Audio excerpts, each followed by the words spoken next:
Hello guys, good morning, good morning, good morning. This is again Kuya JR from Bicolanong Hello Moto Vlog, and today is Sunday.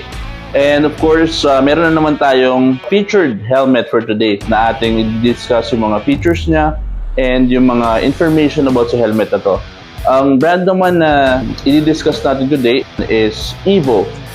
It is from Evo brand, and ito yung isa sa pinaka-latest design nila, lalo na sa modular na lineup nila ng mga helmet sa Evo. So this is the Evo BXR 4000 Traverse. So tingnan natin siya sa video in 3, 2, 1.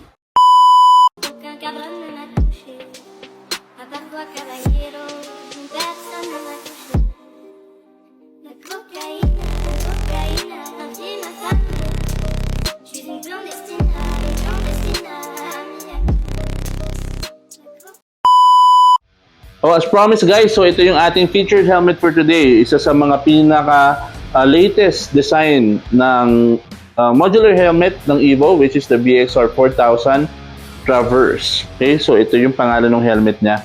And ito, so modular siya, as discussed. So tingnan natin yung mga design niya. Okay, so ito yung yung design niya. This is the gloss black version, pero meron din siyang color white, and then meron din siyang color gray.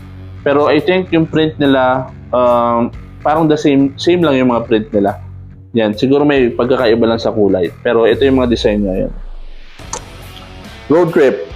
Tapos dito, meron siyang nakalagay na it's all about the journey. So yun yung mga caption dito. Live to ride.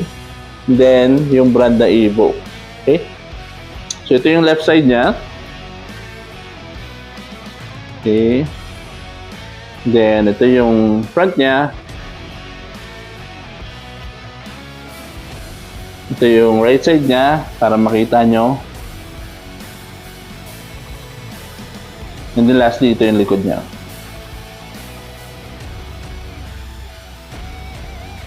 Alright. So, okay. So, features of the helmet. Simulan natin muna sa visor. So, ang visor niya is dual visor. So dual visor to, and ang nakakabit dito is parang smoke lens. So smoke lens to, and kung mapapansin nyo, meron siya dito dalawang parang mas maganda to kung halimbawa kaliwete ka or right-handed ka. Depende na sa'yo kung paano mo iaangat yung visor. Okay, so itong visor nga pala na to is of course dual visor from Evo. Pero kung mapapansin natin, ang kakaiba dito is dalawa yung niya, parang hawakan sa pagtaas ng visors. Diba kadalasan isa lang? Minsan dito sa right side, minsan dito sa left side, minsan dito sa gitna. Tapos tinataas lang ng ganun. Ito, may kaliwa, may kanan. Okay? So yun. And ang nakakabit dito is smoke lens. Parang smoke lens siya na makintab. Pero smoke lens to. And ito yung kasama niya sa helmet na to. And meron din siyang kasamang clear lens of course.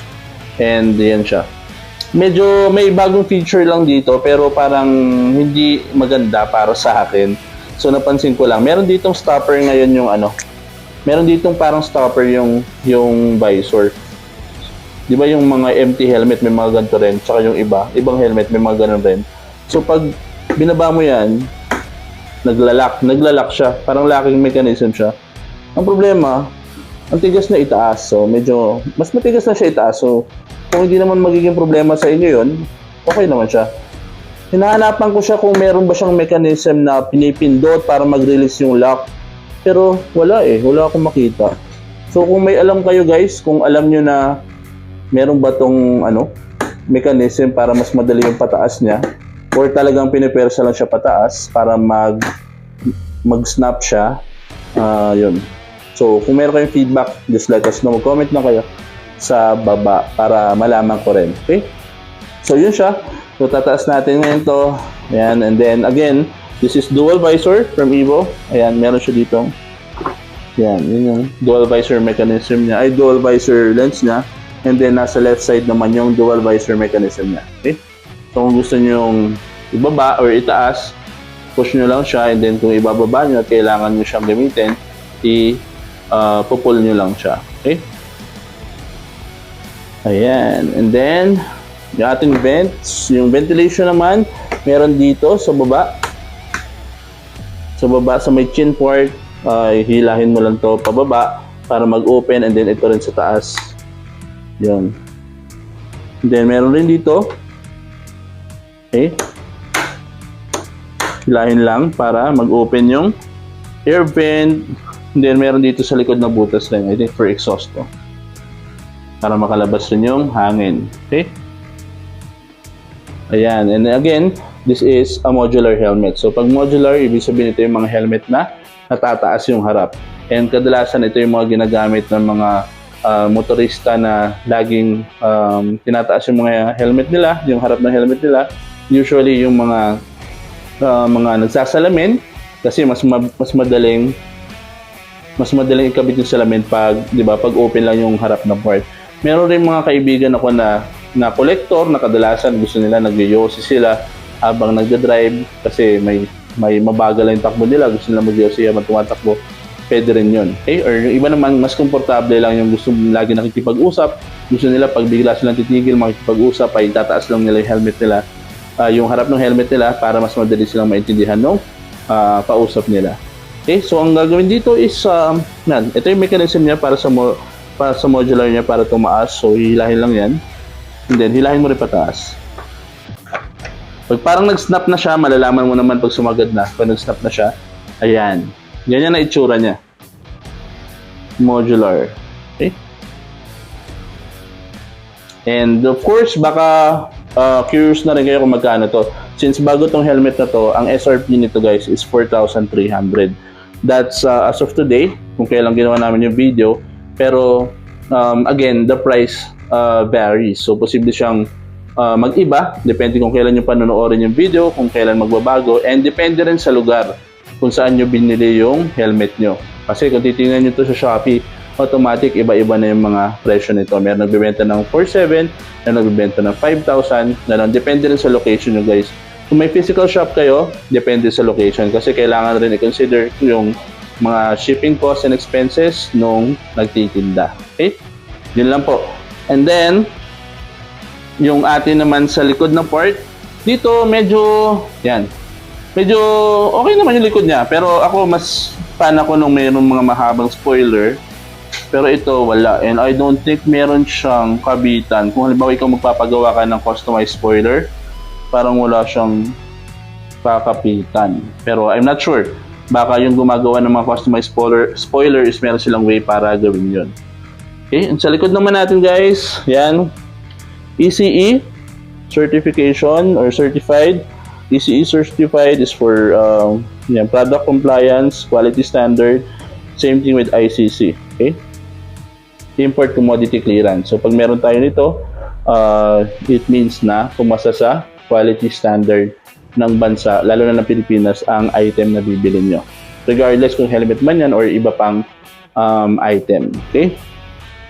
And then lastly, sa loob naman, itong ating inner foam. So washable siya, washable, removable, and ang ating locking mechanism is quick release. So this is the quick release retention system. Hihilahin nyo lang siya kagaya ng sa Spider, hihilahin nyo lang itong red na to and then magre-release na siya.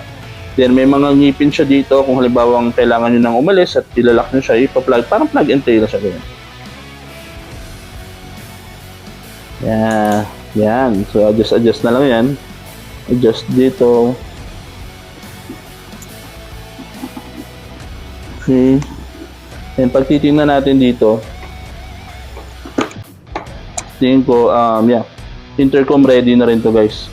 Kasi meron na siya ditong mga kabitan ng speaker. Yung kabitan ng speaker, kaliwat kanan. Yan. Kita nyo ba? Alright, makapal naman yung inner foam niya. Okay? Alright, and that's it. Okay, so ayun. So that will end our short video regarding this helmet for today, which is ang pinakabagong modular helmet ng Evo, which is the Evo VXR 4000 Traverse. Okay, so again, available to sa iba't ibang kulay. Available siya ng white, available siya ng gray. SRP is 4,300. And kung meron pa kayong tanong guys, Comment lang kayo, baka masagot ko. Pag hindi natin masagot yan, sasabihin ko naman sa inyo sa comment section. And of course, tatry natin hanapin yung sagot na yan kasi curious rin kami kung anong sagot sa tanongin nyo. And again, this is Kuya JR from Bicolanong Hilang Motovlog and Rural Racing, advising everyone to gear up and to ride safe. Bye-bye!